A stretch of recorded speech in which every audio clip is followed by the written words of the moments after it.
নমস্কার, মমতাজ কিচেনে আপনাদের সবাইকে স্বাগত জানাই। আজকে বাজারে গিয়ে 1.5 কেজি একটা দেশি মুরগি পেয়েছিল, কাটিয়েও নিয়ে চলে এসছে। তাই ভাবলাম রান্না করি আর আপনাদের সাথে শেয়ার করি। এখানে মাংসটা আমি ভালো করে ধুয়ে নিয়েছি, লবণ, হলুদ, আদার পেস্ট আর লঙ্কা আর তেল দিয়ে ভালো করে মাখিয়ে 10 মিনিট রেস্টে রেখে দেবো। এখন একটা বাটিতে মশলাটা রেডিও করে নিচ্ছি।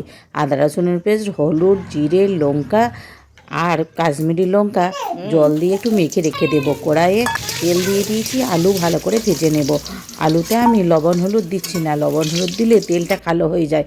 দেখুন, না দেওয়ার জন্য তেলটা কিন্তু একটুও কালো হয়নি। এর মধ্যে তেজপাতা, চিনি আর কাঁচা লঙ্কা দিয়েছি। খুব ভালো করে ভেজে নিয়ে পেঁয়াজ ভালো করে ভেজে নিয়েছি। ভেজে নিয়ে টমেটো দিয়ে দিলাম, টমেটোর মধ্যে একটু লবণও দিয়ে দিয়েছি। দেখুন টমেটোটা খুব সুন্দর গলে গেছে।